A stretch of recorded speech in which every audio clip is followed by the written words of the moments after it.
Bapak, Ibu, Saudara-saudari, adik-adik para sahabat Yesus di Paroki Santo Yosef Medari dan di Stasi Santo Thomas Sayegan, dan juga para sahabat Yesus dimanapun Anda berada.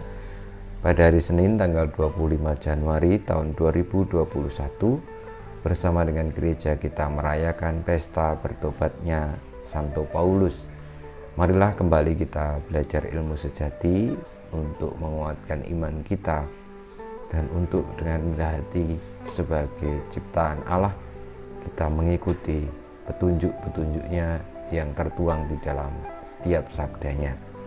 Kita mengawali belajar ilmu sejati kita dengan berdoa dalam nama Bapa, Putra, dan Roh Kudus. Amin. Allah Bapa cahaya dunia, hari ini kami mengenangkan pertobatan Santo Paulus, dan mohon agar kami pun Kau pertobatkan dan Kau panggil menjadi pewarta sabdamu dengan pengantaran Yesus Kristus Putramu Tuhan kami, yang bersama dengan Dikau dan Roh Kudus hidup dan berkuasa Allah sepanjang segala masa. Amin. Para sahabat Yesus yang terkasih, kita akan belajar ilmu sejati dari Injil Yesus Kristus menurut Markus bab 16 ayat 15 sampai dengan 18. Sekali peristiwa, Yesus yang bangkit dari antara orang mati menampakkan diri kepada ke-11 murid dan berkata kepada mereka, "Pergilah ke seluruh dunia, beritakanlah Injil kepada segala makhluk.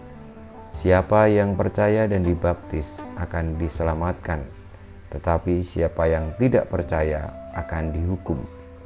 Tanda-tanda ini akan menyertai orang-orang yang percaya. Mereka akan mengusir setan-setan demi namaku. Mereka akan berbicara dalam bahasa-bahasa yang baru bagi mereka. Mereka akan memegang ular, dan sekalipun minum racun maut, mereka tidak akan mendapat celaka. Mereka akan meletakkan tangannya atas orang sakit, dan orang itu akan sembuh." Demikianlah Injil Tuhan kita. Terpujilah Kristus. Para sahabat Yesus yang terkasih, pada pesta bertobatnya Rasul Paulus atau Santo Paulus, kita semua diajak untuk merenungkan tentang panggilan memberitakan Injil kepada segala makhluk. Dan orang yang percaya kepada Injil akan diselamatkan, sementara yang tidak percaya akan dihukum.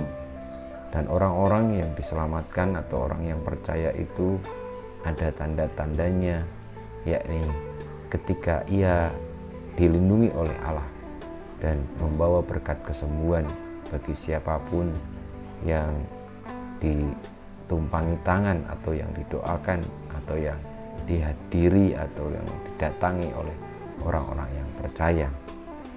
Mungkin bagi kita semua itu lalu menjadi pertanyaan bahwa kita tidak bisa menyembuhkan orang sakit, bahwa kalau kita minum racun maut pun dia tetap akan mati, dan juga kalau ada ular mungkin tidak bisa langsung kita pegang begitu saja, karena kalau ular berbisa pasti akan mematok kita dan kita pun akan terkena bisanya dan bisa-bisa malah mati gitu ya.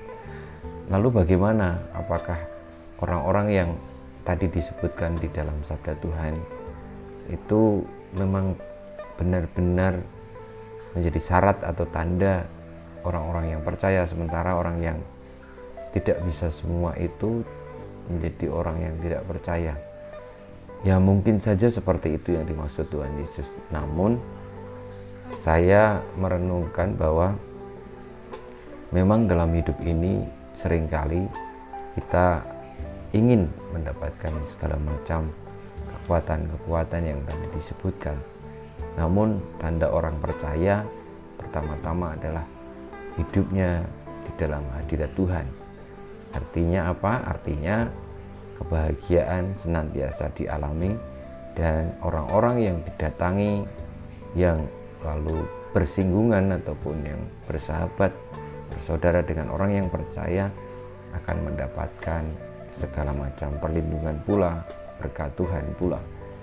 Maka dalam hidup ini, saudara-saudari, marilah kita sungguh-sungguh percaya untuk menerima Injil sabda kebenaran itu dan mewartakannya, sebagaimana juga Santo Paulus yang bertobat dari hidupnya yang lama dan menjadi percaya, lalu memiliki hidup baru dengan gigih mewartakan kebenaran.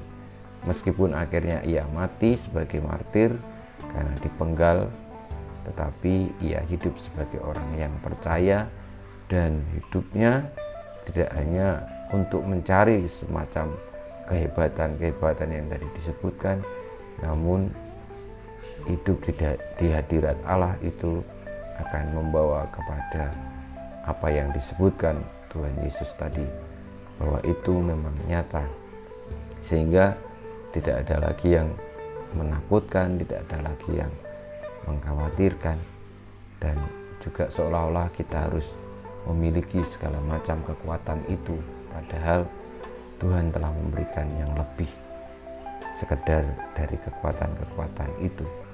Saudara-saudariku, marilah dengan rendah hati kita kembali kepada Tuhan, meninggalkan hidup lama kita dan menjadi berkat bagi sesama, supaya orang-orang yang lalu kita wartakan kebenaran Injil lalu menjadi bertobat dan juga tidak akan mendapat celaka, akan disembuhkan, akan ditopang dan hidup di hadirat Allah yang membawa keselamatan yang sejati. Kita mohon berkat Tuhan, kemuliaan kepada Bapa dan Putra dan Roh Kudus, seperti pada permulaan, sekarang, selalu, dan sepanjang segala abad. Amin. Ya Yesus, jadikanlah hati kami seperti hati-Mu. Tuhan bersamamu dan bersama Roh-Mu.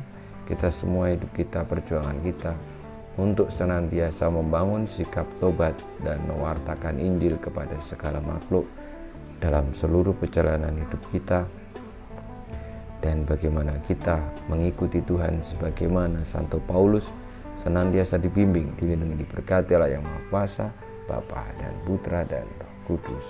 Amin.